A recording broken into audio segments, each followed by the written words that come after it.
احكي لي بالتفصيل. مش انا رحت له امبارح؟ ها، وايه الاخبار؟ ما اتبسطتش. لا ما تقوليش، حرام عليكي. ضعيف موت. يا شيخه بقول لك ده هو اللي مظبطني. زي ما بقولك كده، ما اتبسطتش خالص، ما عرفش يعمل لي اللي انا عايزاه.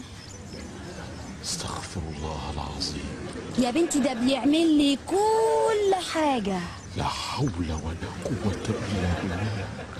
مش عارفه بقى، بس زي ما بقولك كده ما ظبطنيش خالص، فانا بعد كده مش هروح له تاني. لا لا اسمعي، المره الجايه نروح له احنا الاتنين مع بعض، واكيد لما يشوفنا سوا هيظبطنا احنا الاتنين.